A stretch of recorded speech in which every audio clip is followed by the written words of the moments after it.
Hey guys, this is a second part of the interview that was done by Tear of Time, and it was pre-recorded and sent to him by Nina, the ex-wife of Christopher Proudfoot and mother to his daughter. And this is her finding out and stating what she heard and her opinion and interpretation of everything that she heard as far as Sebastian going missing. So I'll put that here. Let me know what you guys think. He calls me that Wednesday, and he's like, and I was like, oh great, he's calling. So I went straight to voicemail, and then he had said 911, call me. So then I was like, well, it must be emergency, so let me call him. I called him and I said, what's up, Chris? And he was like, he's like, Nina, I gotta tell you something. And I was like, and in my mind, I'm thinking, okay, he's going to tell me that the trial, we're not going to go to trial, that everything is going to be done with, and we don't need to worry, and we can, we don't need to do all this stuff. I mean, that's what I'm thinking. And then he tells me, I got to be open and honest with you. And then he pauses like for 6 or 7 seconds, and I'm like, well, I was like, what? What do you have to tell me? So then at that point in time, he tells me that Sebastian went missing. And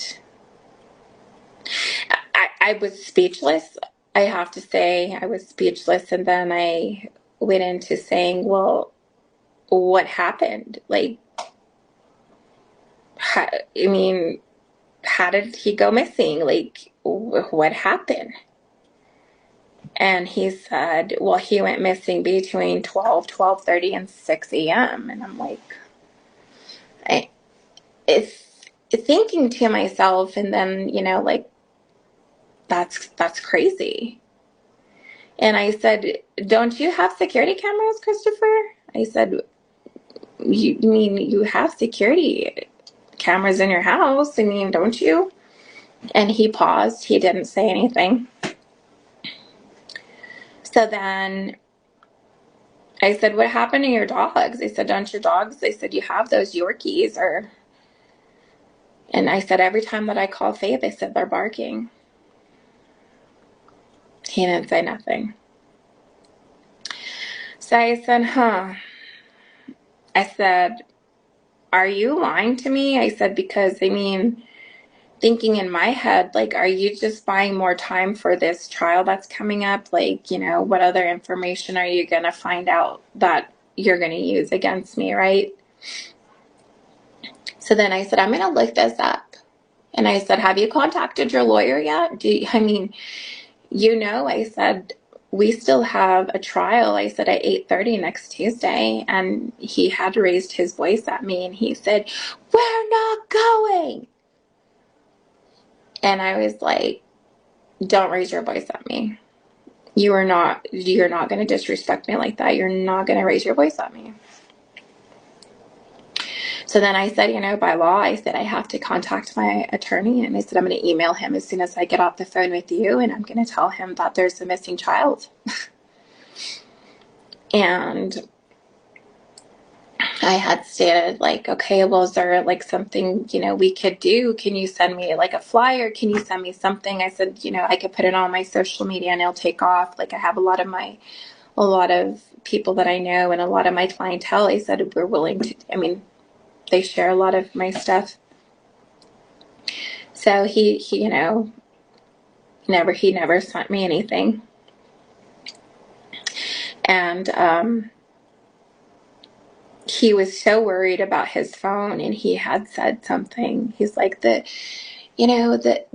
fucking cops had my phone, and I I had to call Faith, and I told him I had to fucking call my daughter. And I said, Christopher, I said, you need to calm down.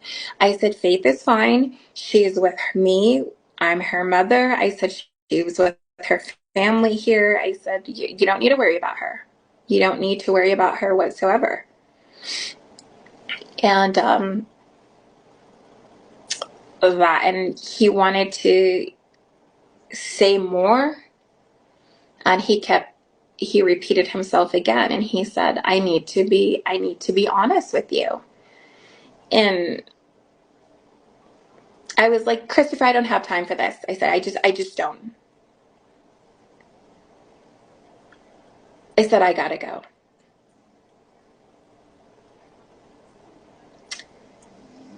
And that was it, the conversation that I had with him.